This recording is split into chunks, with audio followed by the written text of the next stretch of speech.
5:45 in the morning, so I'm getting my breakfast, and then we're going up the mast.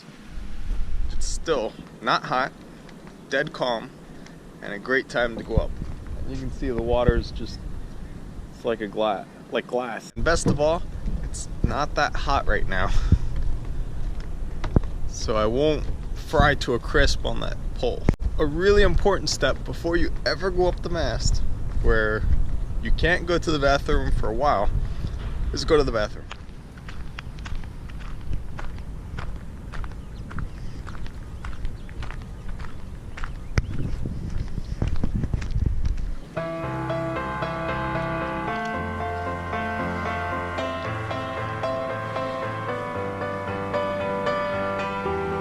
So we tie it once, then we tie it twice.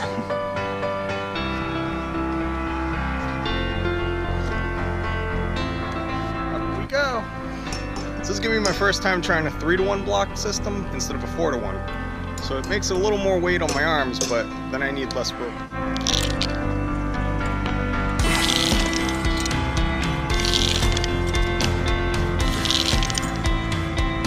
So while we're coming up, I'm also gonna do a rig inspection.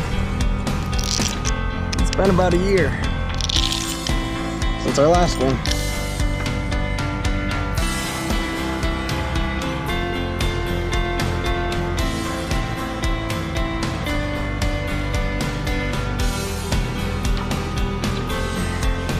It's all seized up well.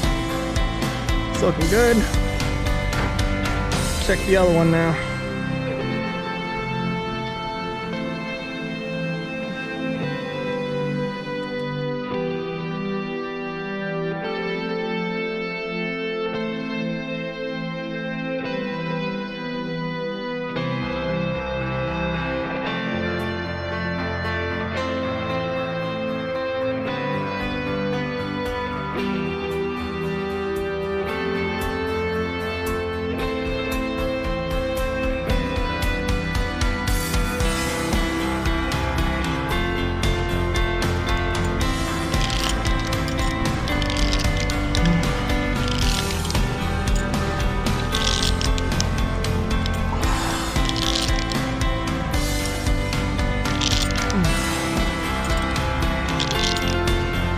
Our next stop is the check stays. So the same thing, you want to check for corrosion and chafe. That one looks good. This one looks good as well. So yeah, the pins rotated a little, but the legs are spread, it's not going to come apart. The splices are looking great. They're all holding in there wonderfully. Yeah, these stays are 2 years old. And they're looking great. The lifespan of a steel stay is 10 years. After 10 years, regardless of corrosion, it should be replaced because of fatigue. So that means that the time to beat is 10 years. If we can get 10 years out of them, then it would have been the same amount of lifespan as steel, but at much less cost and a lot less weight. While we're here, I'm going to take a look at the staysail. There's a little chafe on the halyard's housing from sitting at this specific spot for about a year. The seizing there looks good. Tangs look good, no signs of corrosion. Everything looks good there. So my staysail head stay is the only, my inner forestay is the only one I still have in steel, and that's simply because if I switch this guy to synthetic, I have to make like a ton of soft shackles for Stanley.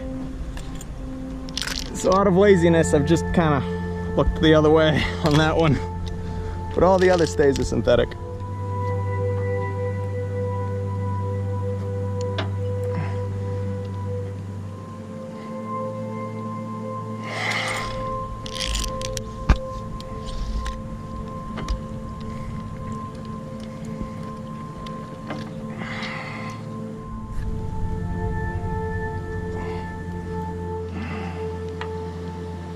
Okay, so here we are at the masthead.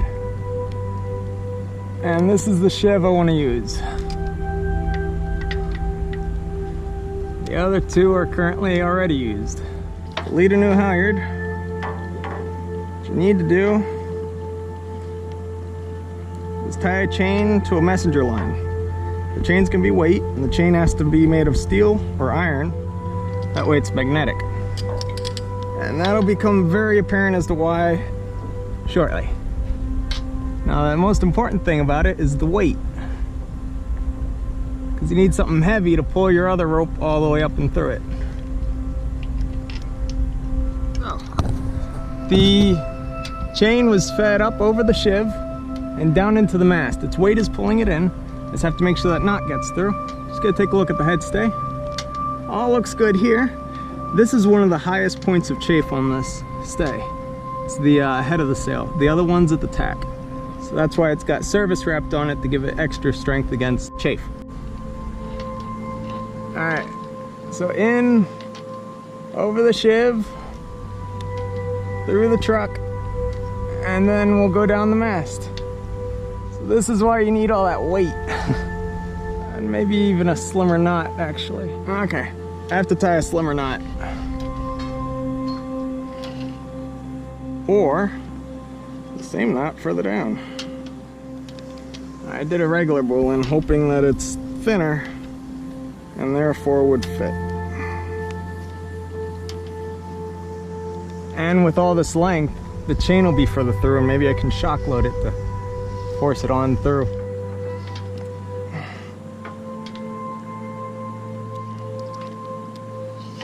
There we go. The weight of the chain pulled it, and the shock load pulled that piece right through. So now there's a heavy chain in there, which will weigh on it and pull the messenger line in. Now as I'm coming down, I'm going to be certain I let out some more line, roughly double to what I've come down, because we don't want to pull it out of there.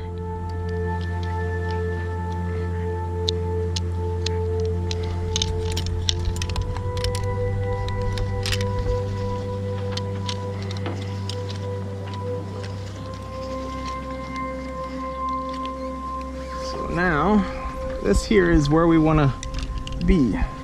So this is where the halyard's going to exit the mast. This is why the magnet. In you go. You grab the chain. There's the chain. And that is why you need a magnetic chain, or a chain that can be magnetized.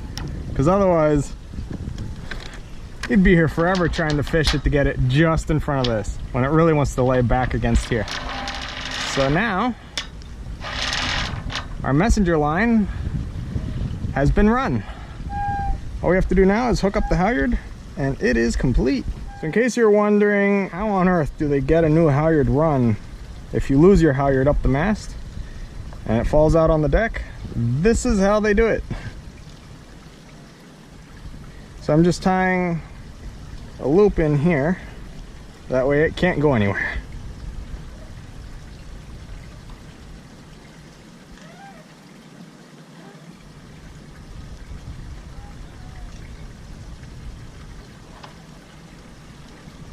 Alright, so that part's done. So you take the reeving splice, you take the reeve, and you run the other line through it, and you just tie a simple bowline in it.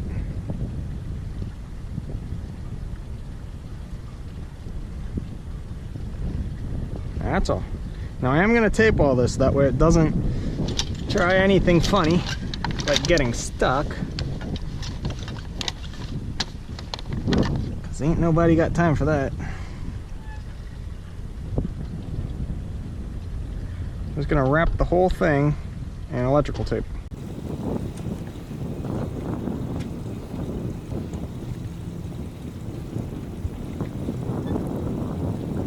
Now the tape's not really necessary for going in, it's for pulling it back out should it get stuck somewhere. Because I've had that happen before, where the knot gets stuck or a little bit of the tail gets stuck on something, then you have to go up there to free it. I don't want to go up again. It's a hike and the wind's starting to pick up. Alright, so now this guy has to go up and stay on this side of the mast.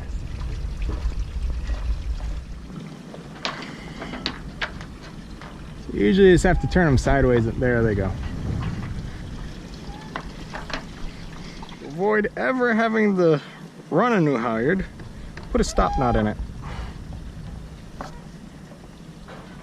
This is just a fisherman knot. Stop knot simply makes it so that if you forget it and you lose it, it stops there and you won't lose the halyard. So always have a stop knot in your halyard. So I started this morning at 5:45, got up, got breakfast. By 6 I was going up the mast, and I was down off the mast by 9, so it took about 3 hours to get the new halyard installed. Then I decided I'll edit the videos because our memory cards are almost full.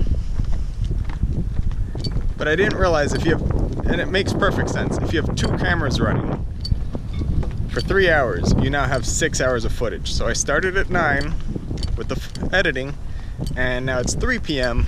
and it's all edited. So now I'm heading to my parents' house to keep working on tooth and maybe a little on the tiny house. It's time for coat number 2.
So we got 2 coats on it now, and believe it or not, even though we oiled it twice and then put a coat of varnish on it, it still had some dry spots, mainly the end grain, where it drank up all the oil and then drank up all the varnish. But it's starting to hold some of the finish, and it's not just drawing it in like crazy. So this is it for today. I'm going to let it cure overnight, and then tomorrow, more varnish. Big Off is pretty much out of charge, so I'm heading home in the pickup. Maddie just called that she's done. She's heading back to the house as well with her projects, so it's time to go home and make some dinner. It's gonna be lamb chops. It's about 100 degrees. I'm not exaggerating. According to the car's thermometer, it's 100.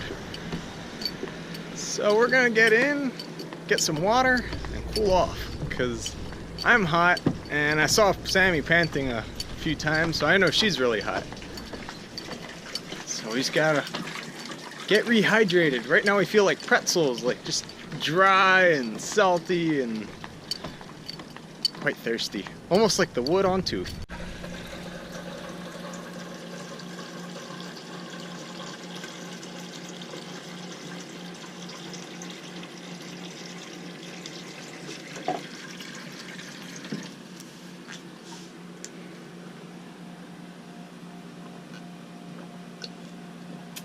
Sammy was thirsty. Can't wait for more water to be done. That way I can drink it. Another trick to keep the boat cooler is if you have big windows, cover them up. Hide them. Make them not visible to the sun. All it's going to do is let in a bunch of sun, which is going to let in a bunch of heat. Luckily we live in an old sailboat, so they didn't believe in having big windows or anything at all. So we literally have these 8 teeny tiny little portholes, and then 2 large hatches, which we keep covered when it's hot because just that, keep the sun out. But if you have big windows, tuck a blanket up, curtains, anything, keep the sun out. Keep it dark and keep it cold. So Maddie drinks wine. I don't like wine, so she'll open a bottle. She'll drink some of it until it turns into vinegar. and then I use it as marinade. So we'll just pour some wine in here, let it sit on the meat, let it get delicious.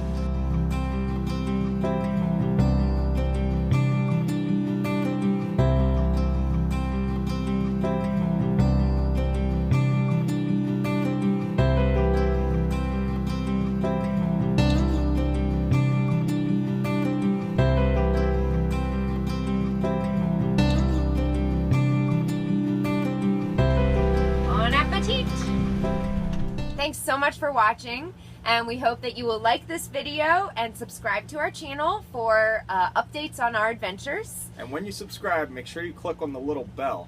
That way you'll get notifications as soon as the next video is uploaded. Thank you so much.